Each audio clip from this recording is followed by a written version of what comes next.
ठीक है दोस्तों, अब हम आगे देखेंगे।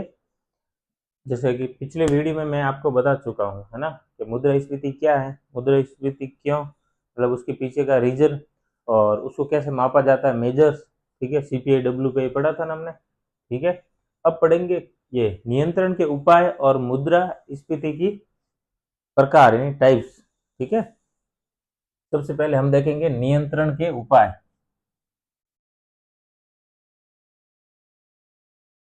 नियंत्रण के उपाय। हाँ, देखो, नियंत्रण के उपाय के लिए हमें पहले देखना पड़ेगा कारण। कारण आपको याद होगा, हमने कल बात की थी। एक वो मांग और आपूर्ति के कारण होता है ना। तो पहला उपाय होगा मांग। ठीक है, मांग पक्ष को कंट्रोल करना, नियंत्रण करना। दूसरा हो जाएगा आपूर्ति यानी कि सप्लाई। और तीसरा हो जाएगा लागत था, लागत वाला। ये तीन कारण थे। ठीक है, उसमें मुद्रा का था वैसे, है ना। मांग आपूर्ति को हमने कारण में एक में ही रखा था, मांग आपूर्ति, और मुद्रा की आपूर्ति थर्ड पॉइंट था, है ना। मुद्रा की आपूर्ति थर्ड था, लेकिन इधर मुद्रा क्या होगा इसमें, मांग वाले पॉइंट में, जैसे मांग वाला अपन जो कंट्रोल बात करेंगे ना, इसमें ही मुद्रा का आ जाएगा साथ में। ठीक है, क्योंकि मांग को नियंत्रण करने के लिए हमें मुद्रा को ही नियंत्रित करना पड़ेगा। ठीक है, तो मांग।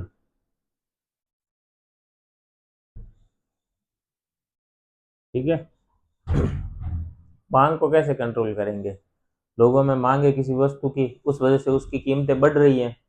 ठीक है, सप्लाई लिमिटेड है लेकिन मांग ज़्यादा है। यानी कि बाजार में अगर 10 वस्तु हैं, ठीक है, और खरीदने वाले 100 जने खड़े हैं, तो फिर क्या होगा, वही होगा, रेट बढ़ती जाएगी। जो बेचने वाला है वो अपनी रेट बढ़ाएगा। ठीक है ना। तो ये ध्यान रखना हमेशा, अगर मांग होती है और उसकी आपूर्ति सीमित रहती है कि भाई आओ, मतलब वस्तुएं 10 है तो 10 से हम 20, 30, 40, 50 नहीं कर सकते शॉर्ट टाइम में। ठीक है, तो उसमें क्या होगा, फिर मांग के कारण मतलब प्राइस बढ़ना स्टार्ट हो जाएगा, यानी मूल्य बढ़ेगा। तो उसी मूल्य को बढ़ना ही तो मुद्रास्फीति है ना दोस्तों, हमने कल ही बात की थी। अगर किसी वस्तु का मूल्य निरंतर बढ़ रहा है, ठीक है, यानी वस्तुओं का सामान्य स्तर से मूल्यों का निरंतर बढ़ना ही क्या है, मुद्रास्फीति है। ठीक है, तो मुद्रास्फीति मांग के कारण है। तो कैसे कंट्रोल करेंगे उसको। मांग है, लोग डिमांड कर रहे हैं। तो देखो दोस्तों, इसमें क्या हो जाएगा, एक तो कि आप क्या करो, मुद्रा की आपूर्ति कम कर दो। मुद्रा की आपूर्ति को कम कर दो। मुद्रा की आपूर्ति कम कर दो ताकि वो मांग जनित हो जाए। कैसे, कि लोगों के हाथ में पैसा ही नहीं रहेगा, तो फिर वो किस चीज को खरीदने के लिए क्यों जाएंगे, समझे। तो पैसा कम करने के लिए क्या कर सकते हैं, इसमें ब्याज दरें बढ़ाती हैं। ब्याज दरें बढ़ा सकते हैं। ब्याज दरें कैसे, लोग लोन लेने के लिए जाएंगे बैंक में, और बैंक में पहले जैसे 8% पे मिल रहा था, ठीक है, ब्याज दर, और अभी वो 10%, 12% हो गई। अगर तो ब्याज दर बढ़ी हुई हुई तो लोन महंगा हो जाएगा उनके लिए। तो उनके पास इफेक्टिव पैसा यानी कि लोन की जो किस्त है, जो लोन का ब्याज चुकाने के बाद हाथ में कम बचेगा ना खर्च करने के लिए, मुद्रा की आपूर्ति एक तरह से कम हो जाएगी। ठीक है, तो ब्याज दरों में सब आ जाएगी, है ना। ब्याज दरों में कैसे, CRR, रेपो। ठीक है, CRR, रेपो, ये सब आ जाएगी इसमें, ये ध्यान रखना, है ना।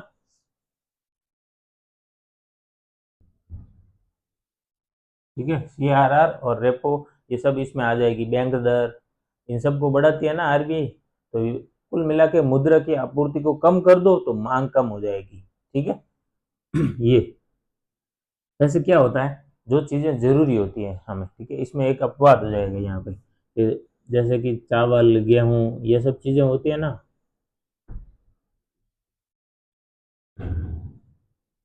ठीक है, तो ये क्या एसेंशियल फूड है ना, जो क्या होगा, हमें जीने के लिए खाना जरूरी है। तो इन चीजों की, मतलब पैसा हो चाहे नहीं हो, इनकी खरीद तो करनी ही पड़ेगी। चावल गेहूं इनको तो खरीदना ही पड़ेगा। तो इनका जो मुद्रास्फीति होता है ना, इनका जो दाम बढ़ता है ना, उसको कंट्रोल इससे नहीं किया जा सकता, मांग जनित यानी कि आप मुद्रा को यानी मुद्रा की आपूर्ति को कंट्रोल करके जो मांग जनित मुद्रास्फीति है उसको आप कंट्रोल नहीं कर सकते। किनकी? इनकी। जैसे चावल गेहूं है, ठीक है, आवश्यक वस्तुएं, आवश्यक वस्तुएं, इनकी आप इसमें नहीं कर सकते।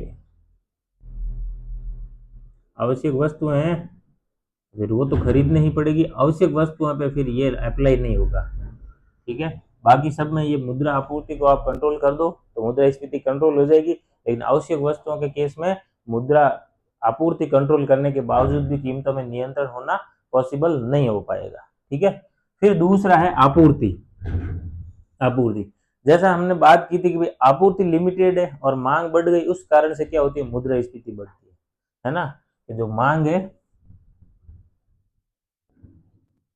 मांग बढ़ गई लेकिन आपूर्ति यानी कि उसका जो प्रोडक्शन हो रहा है, पीछे से सप्लाई आ रही है, ठीक है ना। दुकानदार कहीं से तो खरीद के भी तो लाता है, बेचता है, तो ग्राहक 100 खड़े हैं, लेकिन वो पीछे से जब माल खरीदेगा वहां से भी सप्लाई आएगी तब बात होगी ना। तो आपूर्ति हमने क्या बात की थी? आपूर्ति लिमिटेड थी, ठीक है।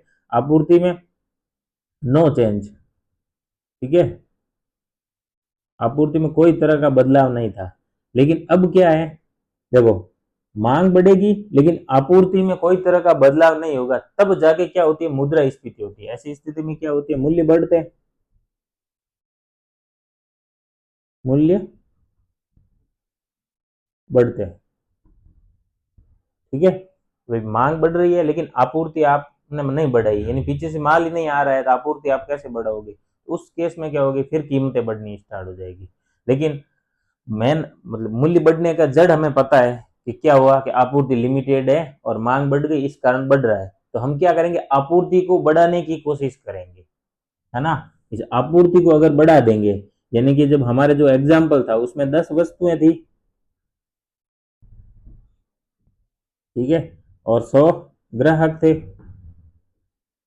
अब क्या हो जाएगी? अब इन वस्तुओं को आप क्या करो?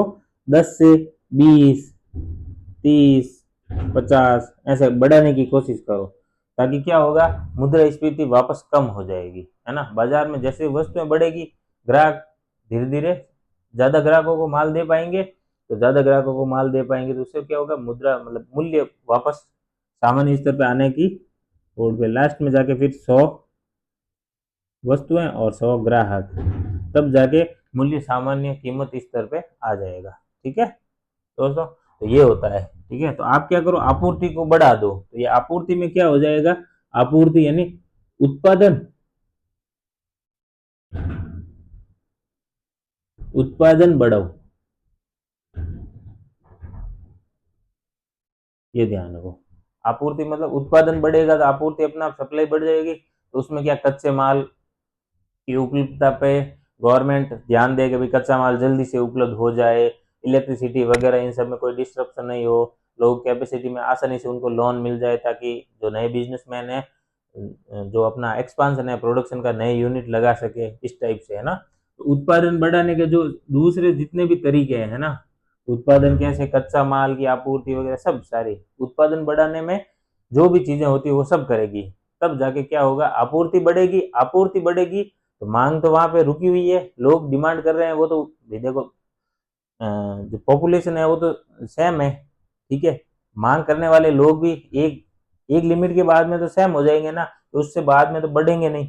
तो जो मांग करने वाले लोग वही है, लेकिन धीरे धीरे आपूर्ति बढ़ती जा रही है, तो फिर क्या हो जाएगा? प्राइस लेवल इक्वल हो जाएगा, यानी कि आपकी मुद्रास्फीति यानी बढ़ी हुई कीमतें धीरे धीरे सामान्य स्तर पे आनी स्टार्ट हो जाएगी। तो दूसरा हो जाएगा आपूर्ति से, है ना, आपूर्ति बढ़ा सकते हैं, ठीक है।